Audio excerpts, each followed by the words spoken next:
Hola, buenas tardes. Mi nombre es Mayra Domínguez. Este día estaremos hablando de alimentos y violencia familiar. La doctrina ha definido los alimentos como el derecho que tienen los acreedores alimentarios para obtener los deudores alimentarios, conforme a la ley. Aquello que es indispensable no solo para sobrevivir, sino para desarrollarse y vivir con dignidad y calidad de vida. Incluye todo lo necesario para poder estar bien alimentado, vestirse, tener un techo, recibir educación y la asistencia médica.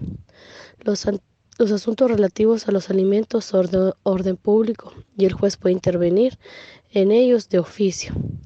Todas las niñas y los niños tienen derecho a la satisfacción de las necesidades de su alimentación, de su salud, de su educación y de su sano esparcimiento y convivencia para su desarrollo integral.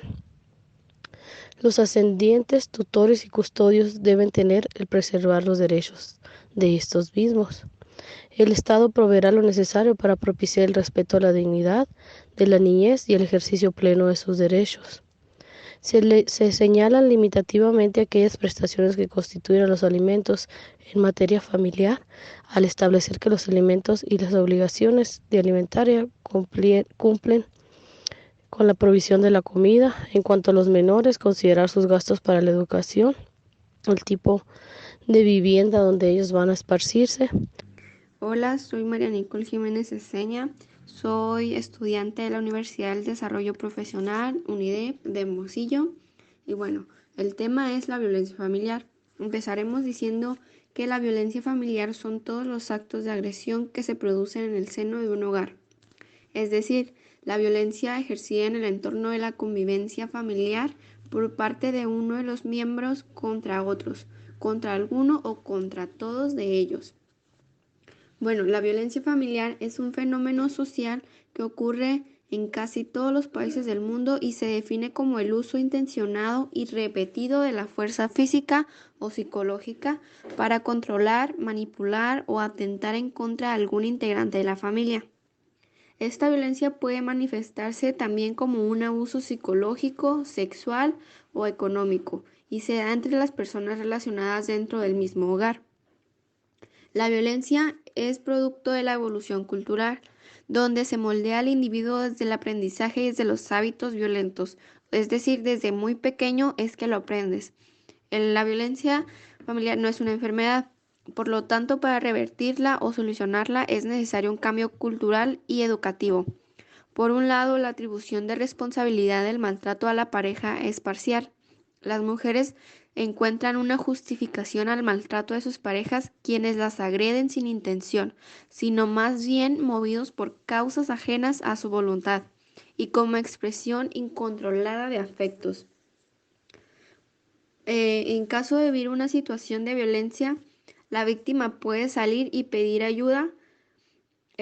Salir del aislamiento está justificado porque estás en peligro. Ante esto, la ciudad aconseja el 911 de emergencias y la línea 144 de asesoramiento, acompañamiento y contención. Finalizando ya con este tema que nos tocó hacer este video como actividad respecto a la última semana sobre alimentos y violencia familiar, en quienes mis compañeras, tanto Mayra Domínguez y María Nicole Jiménez, estuvimos hablando de alimentos y violencia familiar. En este caso, mi nombre es María Dolores Cruz Sánchez, yo les hablaré de las conclusiones. Para finalizar con esta actividad, podemos concluir que la violencia familiar en tema de derecho es el uso de la fuerza física o moral, así como las omisiones graves que de manera repetitivas ejerce un miembro de la familia en contra de otro integrante de la misma. Citaremos con el artículo 343 ter que dice: se equipará la violencia familiar y se sancionará con 6 meses a 4 años de prisión al que realice cualquiera de los actos señalados en el artículo anterior en contra de la persona que está sujeta a la custodia, guarda, protección, educación, instrucción o cuidado de dicha persona. Fue emitido el 12 de noviembre del 2021. En cuanto a los alimentos, podemos concluir que los alimentos derivados de una violencia familiar, el legislador tiene una función protectora para las víctimas de la violencia familiar, adoptando medida urgente a favor de las mismas. Número 1. El agresor o la víctima salgan de la casa, que se separen provisionalmente y que la agresora pague una pensión de alimentos.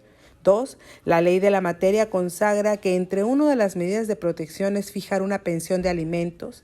Esta deberá ser fijada en la sentencia respectiva, si es que es invocada, dentro del petitorio del demandante, a efectos de que con ella se le corra el traslado respectivo al demandado, sea fijada como punto controvertido en la respectiva audiencia y, por último, después de la valoración conjunta de los medios probatorios ofrecidos y admitidos, el juez determine la conveniencia de fijar o no tal pensión alimenticia. Gracias y quedamos a sus órdenes.